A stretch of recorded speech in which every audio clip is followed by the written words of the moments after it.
Messieurs, dames, on va faire le point sur les figurines qui ont déjà été annoncées, d'autres qui vont paraître, et on va faire surtout le point sur quelques informations et détails sur différents produits Dragon Ball.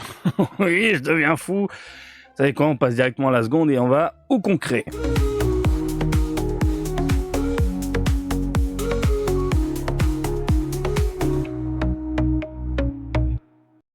Gros plan, ma gueule. Piccolo Daima arrive chez SH Figuarts, quoi. Encore? Oui, mais sauf que là, ce n'est pas une version mini. Donc en gros, j'ai l'impression de voir exactement les mêmes produits SH Figuarts de Piccolo qu'on voit depuis maintenant plusieurs années.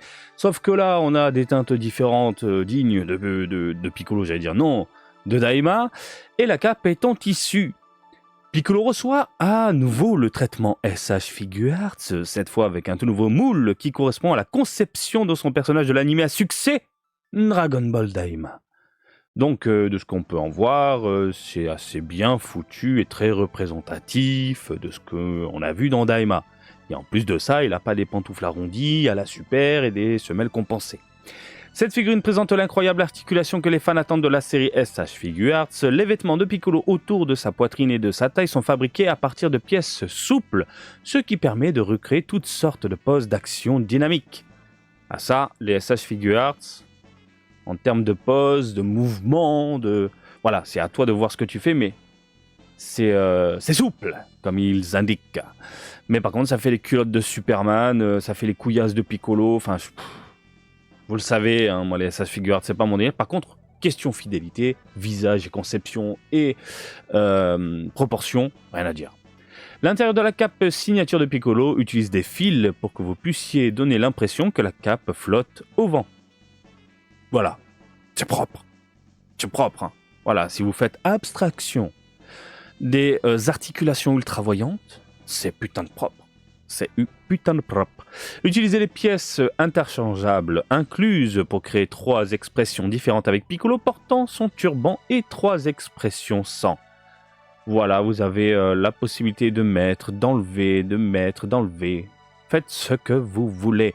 Si on va sur le site de Tamachination, on a le prix, 8800 yens. Les précommandes ouvrent le 4 mars et ça sortira en août 2025. Voilà.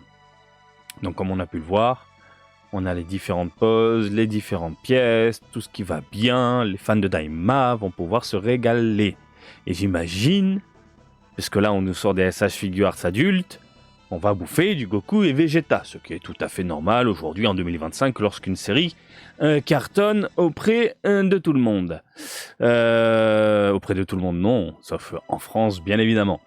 Alors donc 16 cm PVC, on a l'habitude. Voilà pour les fans de Daima et les fans de SH Figuarts. Moi, perso, vous le savez, Daima en figurine, rien à branler, SH Figuarts, rien à branler, ça restera dans la boutique. Ensuite, on a cette merde intergalactique. Les figurines Drapcap Rebirth, Transcendent, Limit, Break, tant attendus sont de retour. Tant attendus, non, je ne crois pas. Alors, les articles populaires de la série de figurines de la collection Diorama Drapcap, vous vous rendez compte à quel point maintenant c'est de la merde alors que c'était des bombes atomiques. C'était une gamme incroyable. Donc, le principe des Drapcap, en gros, à l'époque surtout, c'était des espèces de gâchapons de luxe qu'on retrouvait dans les rayons japonais. C'était pas des machines. Et en fait, il y avait un énorme carton. Il y avait 7 Dragon Ball, parce que les boîtes, c'était des Dragon Ball, carrément. T'en prenais une et tu savais pas sur quoi t'allais tomber. Au pire, si t'achetais tout le lot, bah, t'avais le droit... Enfin, t'avais des figurines différentes. Et en plus de ça, t'avais le droit à une figurine supplémentaire. Souvent, je pense à une figurine dorée que tu peux connecter, machin, que tu récupères chaque pièce dans chaque boule. Et voilà, ça te faisait un truc supplémentaire. Mais ça envoyait du steak. C'était beau, c'était super beau. Aujourd'hui, ça ne ressemble plus à rien. Les Drapcap ne ressemblent à rien. Et là, la nouvelle vague de Drapcap, Rebirth, non, faut laisser crever. C'est pas beau, c'est pas beau. Cette fois, le coffret Drapcap Rebirth, comprenant 4 scènes de Dragon Ball Super, fait son apparition. Donc en gros, si j'ouvre un petit peu tout ça, hein, voilà. Tac, on y est. Donc ça, en gros, la scène Goku, Freezer qui mettent une patate, la tronche du Goku, c'est pas possible. Voilà, le Freezer encore, et quoique un peu juvénile, si je vais bien, c'est Juvamine, c'est pas terrible, hein, c'est même catastrophique. Ensuite, sur les 4, c'est celle qui passe le mieux, je trouve. Et ça reprend vraiment l'esprit des Dracap, là, le côté un peu perspective, tout à fait mignon, à savoir Chichi en fond, en miniature. Et puis, voilà, les personnages en gros plan de l'autre côté. Ça reste propre, mais c'est pas non plus la méga branlette. Ensuite, on a le Goku Super Saiyajin God, Super Saiyajin, Kaioken, puissance 1 milliard, Ultra Instinct. Ah non, pas encore, merde. Mais putain de merde, c'est quoi ces cheveux de l'espace? C'est moche, on dirait un putain de crabe de l'espace. Qu'est-ce que c'est mèche? C'est de la merde. Et le pire pour moi, c'est Vegeta. Voilà, c'est Vegeta. Ce n'est pas possible. Ce n'est pas possible de sortir une figurine comme ça. Je sais pas comment ils ont fait pour valider chez Bandai. Il y a un mec qui vérifie tout de même au cas où. Je sais pas. Tu sais, dans le jeu vidéo, quand il y a la conception d'un jeu, le développement, derrière, il y a toujours un mec qui va tester pour savoir s'il y a des bugs. Là, il y a un sacré bug sur la gueule, quoi. Il s'est fait fracasser la tronche par Kenshiro et il est prêt à crever, là. Ah ouais, bingo, là. Bingo direct. Qu'est-ce que c'est que cette façade de merde? C'est horrible. Oh putain. Drapcap. Alors Marty, tu vas acheter? Non. Non, évidemment que non. Non. Et si j'achète, c'est pour vous en faire un déballage afin de les défoncer, mais après je sais que je vais revendre derrière. Ça m'arrive de temps en temps d'acheter des figurines pour vous en présenter, enfin pour vous les présenter, mais après derrière ça part limite à la poubelle, hein, voilà. Chaud patate. Ensuite on a ça. Alors ça, j'ai envie d'applaudir Bandai. Bravo. Bravo. Alors tu ne comprends pas, tu te dis mais qu'est-ce que c'est que ce truc, c'est quoi ce genre de figurine? Quoi, avec une ventouse qu'on peut coller sur les vitres? Oui.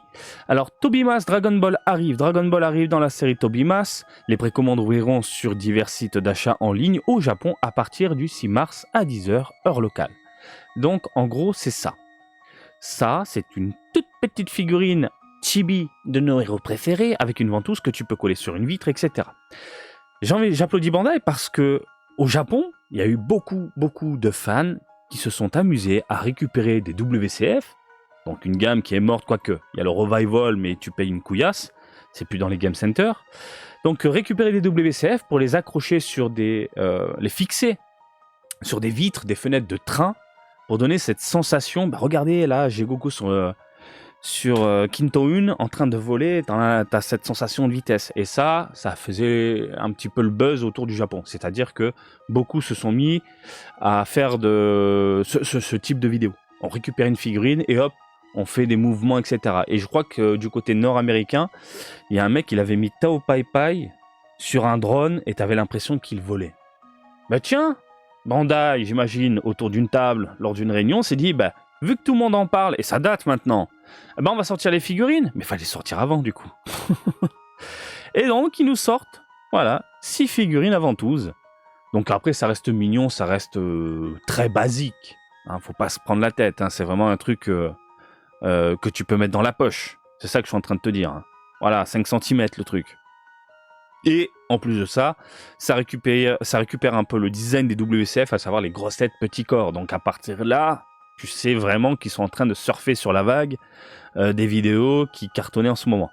Donc en gros, voilà, tu mets la ventouse, tu l'accroches où tu veux, t'en fais ce que tu veux. Si tu fais un petit décor avec un effet style les figurines sortent du cadre, ben tu peux le faire, voilà. La nuit avec une bouboule, voilà, en décoration sur le frigo. Ça reste mignon, mais en vrai, on s'en bat les steaks. C'est juste pour surfer un peu, encore une fois, sur la vague du moment. Enfin, du moment. Non, ça commence à dater. Je sais pas si vous avez vu ce type de vidéo, c'est mignon, c'est rigolo, mais bon. Voilà. Et on a maintenant ce fameux cadre. Ce fameux cadre, le Tamashii Art, que je vous ai présenté, que j'ai vu de mes yeux, et ça rend trop bien. Alors, Tamashii-Nation, une toute nouvelle ligne de Tamashii-Nation fait des débuts. Ces débuts, super pièces d'art en 3 dimensions, peuvent être accrochées au mur. Le premier article présente une interprétation tridimensionnelle de la couverture du dernier volume de Dragon Ball. Cet objet de collection époustouflant peut être accroché au mur ou placé sur une étagère en guise de décoration intérieure, apportant le monde de Dragon Ball dans votre espace quotidien. Ce produit a été méticuleusement conçu et peint pour créer l'illusion qu'il sort du cadre. Ils ont fait une vidéo promotionnelle avec du jazz, en mode BCBG, c'est classe, c'est waouh, c'est...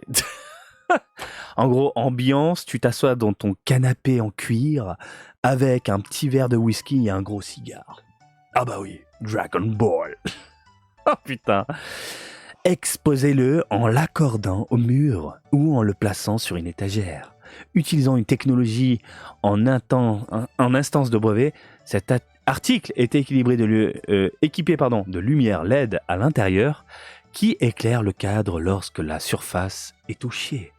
Donc en gros, ouais, là, il y a un sensor mes couilles sensible, machin, tu passes ton doigt, oh, ça s'allume. Voilà, c'est ça, la petite musique, jazz, machin, ils m'ont tué. Oh yeah, bébé. Ça rend dingue. Ça rend vraiment dingue. Bon, bref, en gros, l'article, tout le monde en parle en ce moment parce que les précommandes sont ouvertes et par contre, les précommandes, c'est parti en 3 secondes. Mais vraiment, c'est parti à une vitesse phénoménale. Et par ailleurs, je recherche le tarif, je l'avais sous les yeux. Accrochez-vous bien. On est sur un produit qui se vend à 27 500 yens. Sans les frais de port, bien sûr. Après, il y a déjà des sites qui proposent des réductions où on peut la trouver à 22 000 yens à peu près. Voilà, 22 000 yens. De mon côté, je pense que je vais attendre un petit peu. Je reste quand même curieux. Alors attendez, est-ce que là, bim, vous avez un aperçu? Oui, voilà, 27 500 yens. Ça sortira en octobre 2025. Alors, du coup, ça casse un peu les rumeurs, surtout du côté français, qui disaient ça va coûter 37 000 yens, vous allez voir, c'est une couille, ça a fuité le prix. Bah non, on a 10 000 yens en moins par rapport à 37 000. Après 27 000 yens, je trouve ça tout de même un petit peu cher pour un cadre supplémentaire et des lumières. Quand je dis ça, c'est-à-dire que la base, pour moi, où il y a la figurine qui ressort un peu du cadre, on est typé figure art 0. Et les figures art 0, en ce moment, Dragon Ball, on est dans les 17 000 yens pour des trucs assez simplistes. Donc ça veut dire que tu rajoutes 10 000 yens pour un cadre et de la lumière, ça fait un petit peu mal au derrière. Cependant, je vais vraiment attendre que ça sorte un peu à droite à gauche, parce qu'apparemment ce n'est pas que exclusif à ta machination. Rapidement du côté japonais, je regarde vite fait, je vais vous dire ça, ça se vend sur Animate, Yahoo, Digitamine, donc c'est Yahoo également, AmiAmi, vous connaissez AmiAmi, Obilink, vraiment on le retrouve partout. Donc pourquoi j'attends? Parce que je me dis que si c'est vendu ensuite via des boutiques, à Akihabara, ça je sais que je peux l'avoir genre peut-être à moins 40%. Et là par contre je vais craquer.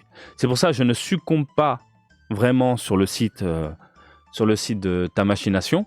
Il y a un succès fou, ça y est, c'est clôturé. Hein. C'est clôturé, on ne peut plus précommander. Méconnaissant la firme, ils vont relancer une vague de stock, tout en sachant que comme c'est pas bloqué uniquement au site Premium Bandai, eh bien ça veut dire que ce sera trouvable forcément ailleurs. Donc en octobre, je ferai mon petit tour. S'il y a, tant mieux. S'il n'y a pas, tant pis. Mais je mets pas 27 500 yens. Pour moi, c'est comme si je vous disais 275 balles sans les frais de port dans un produit comme ça. Au final, encore une fois, c'est juste une figure art 0 avec un cadre et des lumières. Hein, c'est tout. C'est tout. C'est super beau. Franchement, dans la maison, j'aime bien, moi, les trucs un peu tamisés comme ça, une ambiance tranquille et tout.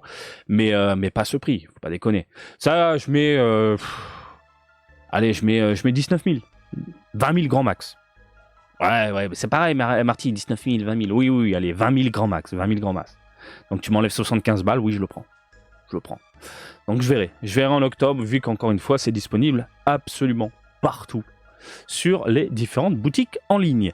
Voilà, messieurs, dames, on a fait le point sur l'actualité figurine, des annonces, un peu tout, du gnangnan, de la merde, de la SH Figure Arts et le Tamashii Art, convoité par beaucoup de personnes. À mon avis, ça sortira également chez vous. Très curieux de découvrir le prix, on verra ça un petit peu plus tard. Voilà, messieurs, dames, je vous laisse tranquille comme d'habitude. Je vous invite à me suivre sur Twitter, Facebook, Twitch et TikTok, Marty Japan. Et je vous dis à très bientôt. Allez, salut, bisous, ciao, ciao!